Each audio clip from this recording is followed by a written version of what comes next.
Donc, une petite vidéo par rapport à la préparation de l'assise et également par rapport à la respiration.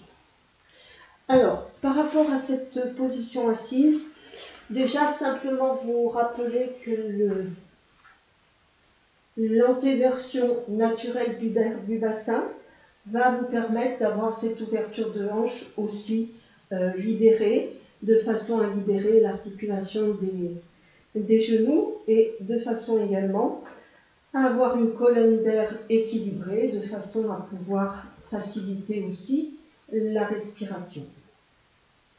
Chacha. Donc, par rapport à la courbure naturelle de la colonne vertébrale, la lordose lombaire, rappelez-vous que la lordose qui est requise dans notre posture de colonne vertébrale, ça va être au niveau des lombaires basses. Les lombaires basses, en fait, elles se trouvent situées en dessous du nombril. Donc elles sont là. Donc là, on va avoir L4, L5, L3 correspondant quasiment au nombril. Au-dessus, on va avoir la lordose des lombaires haute. Si vous êtes trop en extension au niveau de cette partie-là, ce qui va se passer, c'est que vous allez projeter vos côtes vers l'avant. Et là, effectivement, vous êtes sur une lordose qui n'est pas la bonne, puisque là, on est sur les lombaires hautes. La bonne lordose, ça va être celle sur les lombaires basses. Pour la mettre en place, il suffit de tirer les genoux légèrement. Et même juste le fait d'imaginer que vous tirez les genoux, ça suffit pour faire votre lordose basse. Donc ça, c'est le premier élément. Pour maintenir cette courbure naturelle de la colonne vertébrale, la seule possibilité qu'on a à disposition, c'est d'utiliser des blocs ou un zafou. Alors peut-être ça va nécessiter de votre part de chercher un petit peu, d'y aller à tâtons jusqu'à ce que vous trouviez la bonne position. Pour ma part, je prends un bloc, je prends mon zafou, et donc du coup je vais lui donner une petite forme de vent. Voilà. Et je vais m'asseoir vers l'avant, de façon à ce que mon bassin puisse basculer naturellement.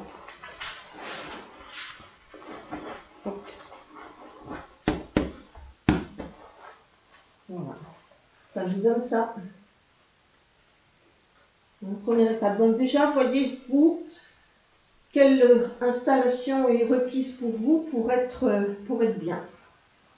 Ça peut être avec deux blocs aussi, hein, ou avec des couvertures.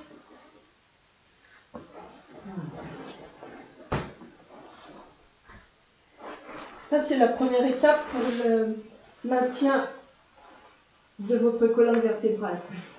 Je me pousse un peu. Voilà.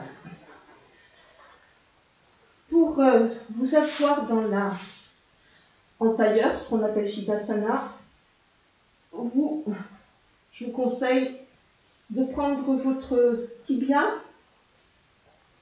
de cette façon-là et d'exercer une légère rotation de votre mollet, comme si vous vouliez dégager le mollet vers l'extérieur.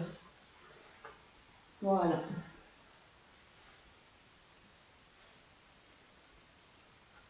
Peut-être faire ce mouvement-là, ça va libérer l'articulation du genou. Vous pouvez faire un petit peu la même chose au niveau de la cuisse également. Il ne vous reste plus qu'à faire la même chose avec l'autre jambe. Voilà.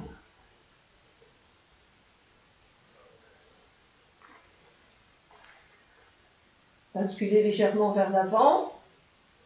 de façon à accentuer la bonne position de votre bassin. Reculez.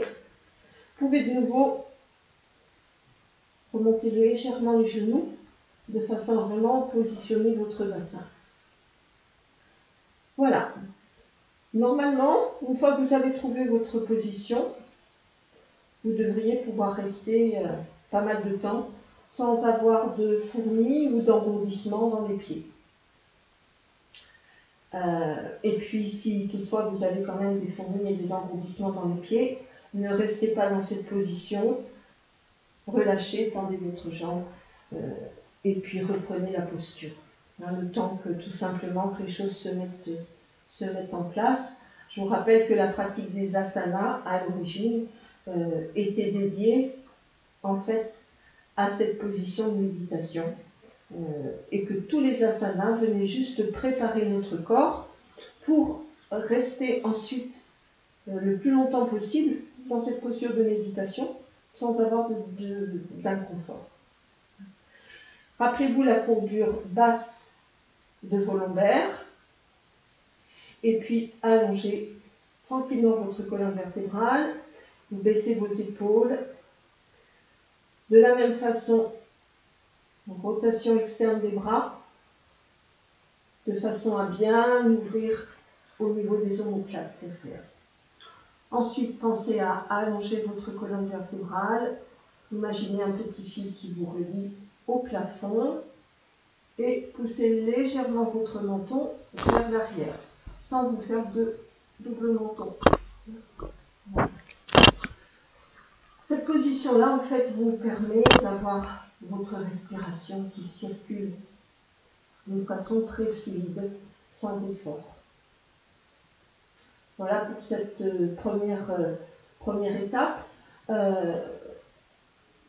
Avant de passer à la respiration, je vais vous montrer pour que vous voyez, enfin pour que ce soit dans la totalité. Voilà.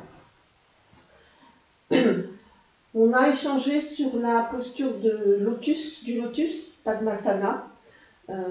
Alors moi, je ne vous la conseille pas forcément, mais si vos hanches, vos genoux et vos chevilles vous le permettent, pourquoi pas, quand vous êtes en position assise, pratiquer la posture du lotus si vous êtes bien dans cette posture et uniquement si vous êtes bien dans cette posture. Donc, pour prendre la posture de Padmasana, le lotus,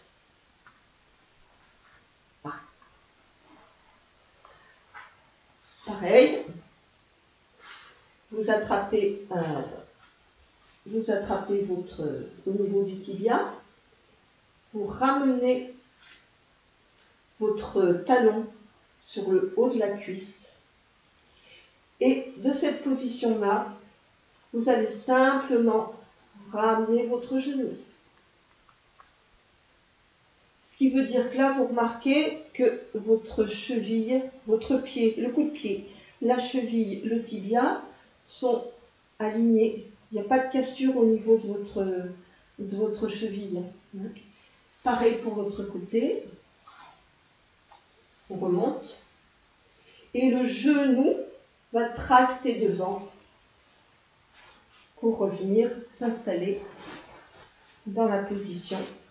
Et de la même façon, on reste sur la ligne, sur une belle ligne. Donc il n'y a pas de rupture au niveau de l'alignement, coup de pied, cheville, tibia. Et normalement, dans cette position-là, vos genoux se resserrent. Voilà. Ce qui n'empêche que vous avez toujours l'antéversion de votre bassin. Voilà. Lorsque vous quittez une posture, vous quittez la posture progressivement et doucement. Voilà. De façon à vraiment ressentir tout ce qui se passe au niveau de vos articulations. Bien. Alors, on va reprendre la position assise, celle qui vous convient.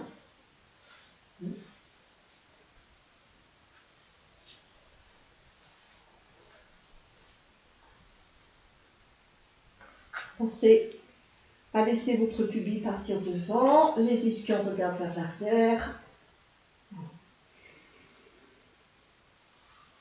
je vais vous proposer une respiration qui est très basique, très simple en fait, mais qui va vous permettre, vous, de ne pas vous mettre en détresse respiratoire lorsque vous serez dans des positions peut-être un peu moins confortables et dans lesquelles vous auriez tendance à forcer l'inspire pour remplir, remplir, remplir. Et en fait, vous allez vous mettre en détresse et vous allez être dans l'inconfort.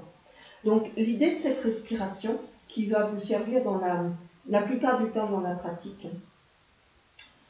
du moins celle que je vais vous proposer là pendant la formation, cette respiration consiste à être active sur l'expire et totalement passive sur le temps d'inspiration. Alors, ce temps d'expiration, en fait, lorsque vous allez le mener, vous allez bien visualiser que quand vous expirez en commençant par contracter le bas, puis en contractant un petit peu plus haut, en contractant un petit peu plus haut, puis vous continuez, vous contractez, et vous allez visualiser votre souffle qui va sortir par le troisième œil. Puis à un moment, vous allez avoir l'impression que vous êtes arrivé au maximum de votre expiration. Alors là, vous allez suspendre. Suspendre la respiration, c'est-à-dire que l'air n'entre plus en considération dans cette suspension de souffle. Par contre, vous allez imaginer que vous continuez à expirer, sans air. Et pour faire ce petit mouvement de suspension, en fait, vous continuez à activer votre sangle abdominale. Et là, un petit peu au niveau de la gorge. Voilà. Une fois que ça c'est fini, il vous suffit d'ouvrir les narines comme si vous vouliez respirer un parfum. En même temps que vous ouvrez les narines pour humer l'air, vous relâchez votre ventre. Et d'une façon très naturelle, en fait, vous êtes en train de faire un appel d'air tout à fait passif. Et vous allez voir que l'air pénètre tranquillement sans que vous ayez, vous, à faire d'efforts. Donc ça va nous donner expire.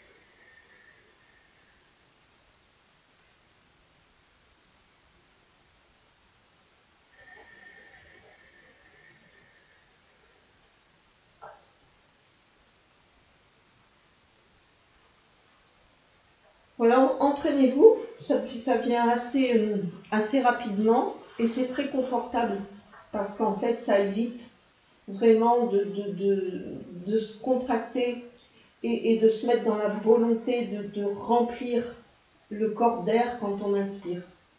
Voilà, et cette respiration, elle va vraiment être libératrice quand on va être dans les postures.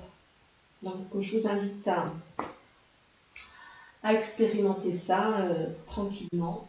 Et puis vous allez voir que ça vient relativement facilement. Voilà. Bon entraînement.